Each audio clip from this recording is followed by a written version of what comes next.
New comics for the week of May 3rd, 2023, free comic book day week. Can you guess what the pick of the week is going to be? Any guesses?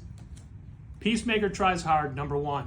Written by Kyle Starks, drawn by Steve Pugh. If you've seen the Peacemaker TV show, you're going to love this. If you haven't seen the Peacemaker TV show, you're going to love this. This is funny, violent, over the top, beautifully illustrated, just so much fun. He sucks at anything super, he just wants to be loved. Also from Kyle Starks, I Hate This Place continues, the next issue. Also from Kyle Starks, Peacemaker Tries Hard, #1, so good. Also from Kyle Starks, the last issue of Where Monsters Lie. This is it, the story wraps up, or does it? Love this series, so great. Also from Kyle Starks, Peacemaker Tries Hard, #1. Not from Kyle Starks, Shazam #1. Just a fun, wholesome, all-out superhero book, and look at this wonderful Chris Samnee cover. Oh, so good. It's what comics are about. Also from Kyle Starks, Peacemaker Tries Hard, #1. Fancy foil. Radiant Black has another Blacklight issue. This is entirely printed in Blacklight. It is mind-blowing. Also from Kyle Starks, Peacemaker Tries Hard, #1. Batman 900, what a love letter to all eras of Batman past. And this is a really great time to be a fan of the Michael Keaton era of Batman. No more spoilers though. And lastly, from Kyle Starks, Peacemaker Tries Hard, #1. See you soon.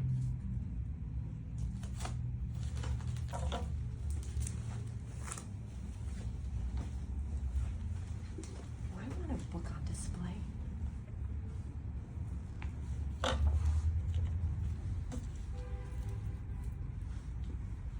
Hello, Molly Jane here, about to talk about the comics coming out on May 3rd, the Wednesday right before Free Comic Book Day, you might know. First of all, we're going to mention Peacemaker Tries Hard, #1, written by one of our absolute faves, Kyle Starks, with art by Steve Pugh. It's so funny, very, very full of four-letter words. So definitely don't give this to the youngsters in your life. It is as profane as the TV show was, and as funny and as enjoyable, and has like the same amount of like lots of heart. Really, really fun. But I happen to really, really love this cover, which is just kind of a different version of the main cover, but this one's awesome. This one's the best one. Then, since it being May the 3rd tomorrow, May the 4th is Thursday. And if you, like me, went to go see the 40th anniversary re-release of Return of the Jedi this past weekend, there is a Return of the Jedi one-shot, the third in the series. This one is focused on Lando.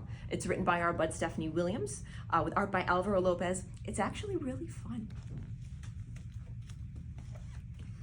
Next up, in case you don't care much about the Star Wars, there is the Star Trek. We've got Lower Decks, which is written by Ryan North, another one of our massive faves. It's very, very funny, and if you have watched this show, this amazingly funny show, this is a perfect companion piece to it. We also have another trade paperback, Dark Web. This was a big crossover between Spider-Man and the X-Men this past year. It was so much fun, and it was so funny. There was so many good Zeb Wells jokes in here, it's nuts. And this collects like 14 issues of the entire crossover, so it's really good stuff, and it's honestly a good value for all that amount of comics you get. Next, the first of the Before the Fall one-shots. We've got Sons of X. This one is kind of continuing on in the same vein as Legion of X, the other Cy Spurrier written books, you know. But it's the first one of all of those coming out. Next, one of my faves I read this week, Shazam #1 by the same team that does World's Finest, Mark Waid, and Dan Mora. It's so much fun. Even if you didn't dig that movie that just came out, this is kind of not really like it. This is kind of going back to some more slightly basics for the character. It's so much fun. It's so much fun. He hangs out with a dinosaur in the first part of the issue, and it's great. Speaking of dinosaurs, Edge of Spider-Verse, #1. It's dinosaur versions of all the Spider-Man characters. It's really fun and funny. It's great. Lastly, not lastly, still got a few more.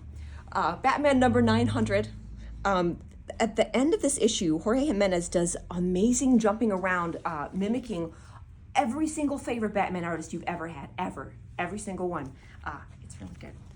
900, but also issue 135. Scarlet Witch, has interior art by Russell Dowderman, who's been doing these amazing covers. It's the first time he's done interior work in quite a while, I think since those giant size X-Men one-shots. It's beautiful, and it's worth it even if you haven't been reading the series, I swear. Next, 2 more trade paperbacks to mention. I'll be quick, okay? The first volume of the new Catwoman series with Tini Howard are by Nico Leone and Sammy Basri and some other people. It's really, really good. They have a really good handle on Selena Kyle's character. I really like her. And then Superman Space Age in hardcover. Mike Allred art and Laura Allred art. That's kind of all you need to know, but it's got a really great story about Mark Russell. It might make you cry. It's awesome. So that is all of my many, many recommendations for this week. Thank you for watching, and keep reading comics.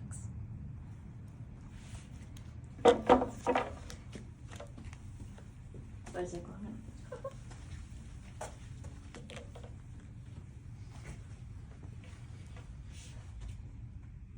Hi there, Dal from Challengers Comics. You probably can't tell from the mask and everything, but Dal from Challengers Comics. Peacemaker Tries Hard #1 comes out this week, and we've got Kyle Starks going to be here on Free Comic Book Day. Please pick this up, not just because Kyle Starks is a great guy. He's okay. Pick this up because it's really funny, and because you like good, funny comic books, and you have to tell the market that you want more stuff like this, so please pick this up. I've got my copy right here. Hello, what have we here? It's Star Wars Lando. I haven't read this, but I do want to mention that it's by our good friend Stephanie Phillips. She's great, and she wrote this book. I know that, and now you know that too. Shazam #1. I thought this was fantastic, and on a less Kyle Starks heavy week, we might make this our pick of the week. It's that good. An incredibly fun take on the Shazam character. If you've been liking Batman, Superman, World's Finest, same creative team, so you're going to love this too. Edge of Spider-Verse #1. No, I don't know why there's a new Edge of Spider-Verse miniseries, considering the End of Spider-Verse is a series that just ended inside the Spider-Man comic, and I don't know why that comic is just called Spider-Man either. This, though, has a really great Carla Pacheco dinosaur version of the Spider-Man universe, and it's really good and fun. Finally, Batman #900. It's Batman 135, but it's also Batman #900. It wraps up Chip Zdarsky's current storyline featuring the Red Mask character. It also basically wraps up his entire first year plus on the book. It includes characters from the backups he's been doing with Tim Drake. It's a really excellent all-around issue. This isn't one of those anniversary issues where there's a short main story and a whole bunch of backups. This is one gigantic story from cover to cover. It's great, worth checking out, just like all these other books, but especially like Peacemaker Tries Hard #1. Thanks for watching, and keep reading comics.